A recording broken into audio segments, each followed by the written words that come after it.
हरे कृष्णा, राधे राधे। आप सभी का हमारे चैनल पर बहुत बहुत स्वागत है। देखिए, सावन का महीना आते ही चारों तरफ हरियाली की चादर बिछ जाती है।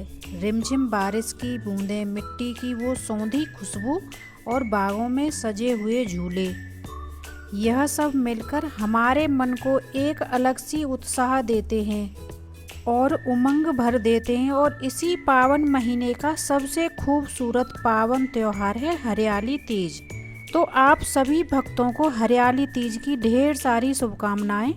यह सिर्फ एक व्रत या त्योहार नहीं है, बल्कि यह उत्सव है प्रेम का, प्रतीक का, अखंड सौभाग्य का और नारी शक्ति के रंगीन पलों का। आज के इस वीडियो में हम हरियाली तीज के बारे में सब कुछ जानेंगे। इसका क्या महत्व है, यह क्यों मनाई जाती है, इसके पीछे की कथा क्या है और इस दिन महिलाएं कैसे सजती संवरती हैं।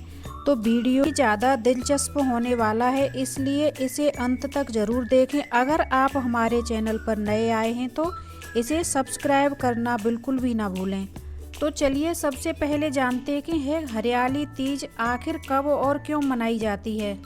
हमारे हिंदू कैलेंडर के अनुसार से यह हर साल सावन महीने के शुक्ल पक्ष की तृतीया तिथि को हरियाली तीज के या फिर त्योहार मनाया जाता है। इसे श्रवणी तीज भी कहा जाता है, क्योंकि इस समय मानसून पूरी तरह से आ चुका है। चारों तरफ पेड़ पौधे हरे भरे हो जाते हैं, इसलिए इसे हरियाली तीज का नाम दिया जाता है।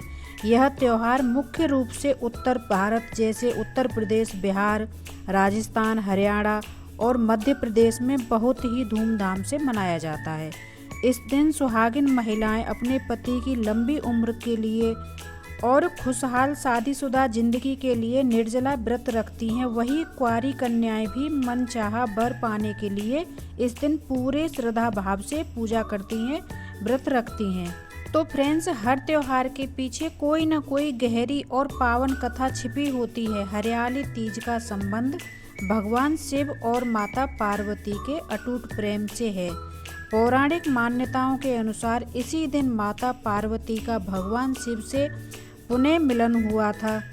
कहते हैं कि माता पार्वती ने भगवान शिव को पति के रूप में पाने के लिए कड़ा संन्यास लिया था। उन्होंने अन्न जल त्याग कर 107 जन्म तक कठिन तपस्या की। इसके बाद उनके 108वें जन्म में सावन के इस पावन महीने की तृतीय तिथि को भगवान शिव ने माता पार्वती की भक्ति से प्रसन्न होकर उन्हें अपनी पत्नी के रूप में स्वीकार किया था।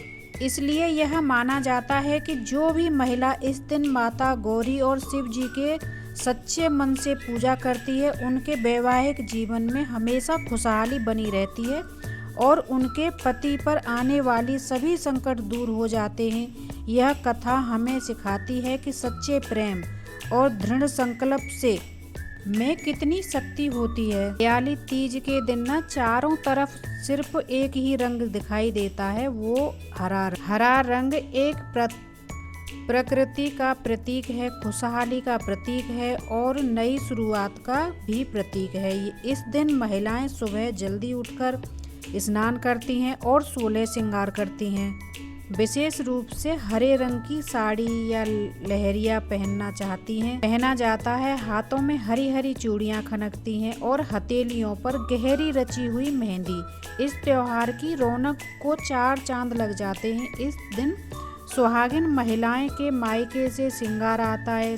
कपड़े, गहने, मेहंदी, चूड़ियां और घेवर जैसी मिठाइयां भेजी जाती हैं। यह अपनों के प्रति प्यार और आशीर्वाद जताने का एक बहुत ही बेहद खूबसूरत तरीका है।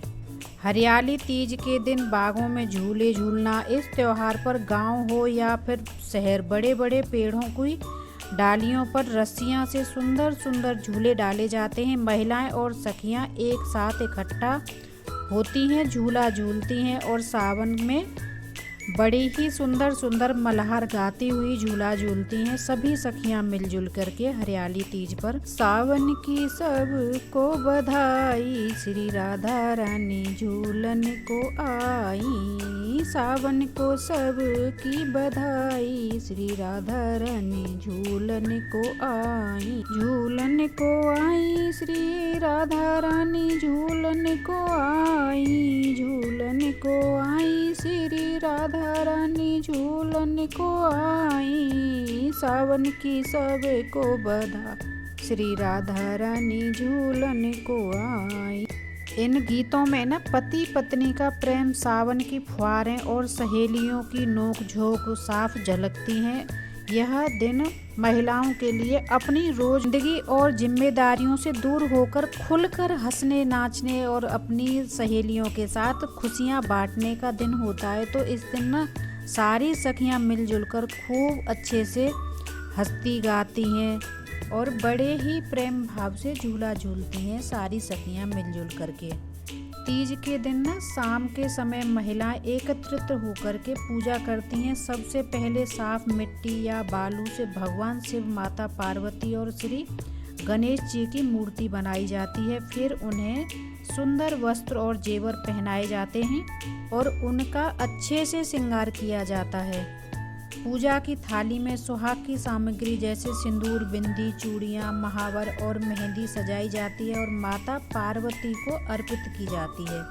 भगवान शिव को बेलपत्र, धतूरा और फूल चढ़ाए जाते हैं। इसके बाद तीज की व्रत कथा सुनी जाती है और आरती की जाती है। इस दिन विशेष रूप से घेवर, मालपुए और खीर का भोग लगाया जाता है, जिसे बाद में परिवार के सभी सदस्यों में प्रसाद के रूप में बांटा जाता है। जब माता पार्वती जंगल में बैठकर तपस्या कर रही थी, तब उनकी परीक्षा लेने के लिए स्वयं भगवान शिव ने एक बहुत ही अद्भुत लीला रची। भगवान शिव यह देखना चाहते थे कि क्या पार्वती का प्रेम सिर्फ उनके बाहरी रूप से है या उनकी आत्मा से भी है। एक दिन जब माता पार्वती नदी के किनारे ध्यान में बैठी थीं, तब शिव जी ने एक मगरमच्छ का रूप धारण कर लिया। उसी समय वहाँ एक छोटा बच्चा नदी में नहाने आया और मगरमच्छ ने उस बच्चे को अपने मुंह में दबोच लिया। बच्चा जोर जोर से चिल्लाने लगा, बचाओ बचाओ। बच्चे की आवाज़ सुनकर के माता पार्वती की आंखें खुल गईं। उन्होंने देखा कि एक मासूम बच्चा मौत के मुंह में है दबा।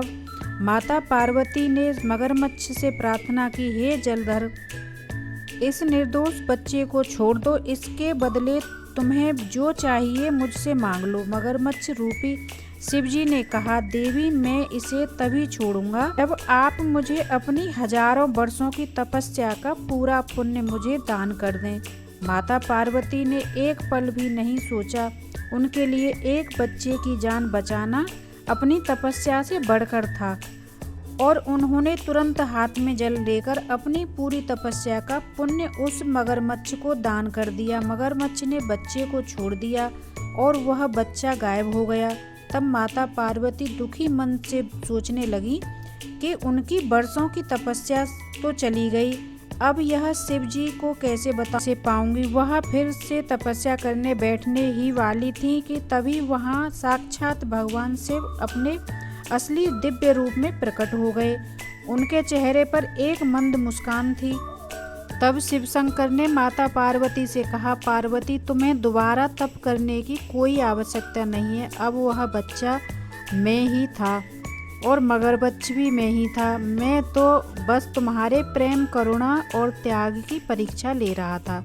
तुमने एक बच्चे की जान बचाने के लिए अपनी जीवन भर की तपस्या दान कर दी। तुम्हारी इसी निछल दया और निस्वार्थ प्रेम ने मेरा दिल जीत लिया है और आज से मैं पूरी तरह से तुम्हारा हुआ। यह देखकर माता पार्वती की आंखों में खुशी के आंसू आ गए। दोस्तों, यह निस्वार्थ और सच्चा प्रेम था जिसका उत्सव हम हरियाली तीज के रूप में मनाते हैं।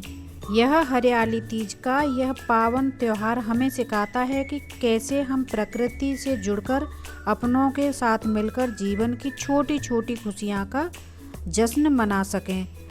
यह त्योहार हमारे रिश्ते में भी सावन की तरह ही ताजगी और मिठास घोल देता है। आशा करती हूँ कि आपको हरियाली तीज का यह वीडियो पसंद आया होगा। आप सभी को हमारी तरफ से हरियाली तीज की ढेर सारी शुभकामनाएं। माता पार्वती और भगवान शिव का आशीर्वाद आप सभी पर हमेशा बना रहेगा। अगर आपको यह वीडियो अच्छा लगा हो तो इसे लाइक करें, अपने दोस्तों और परिवार के साथ शेयर करें और कमेंट बॉक्स में जय शिव पार्वती लिखना ना भूलें। राधे राधे, जय श्री कृष्णा, हर हर महादेव।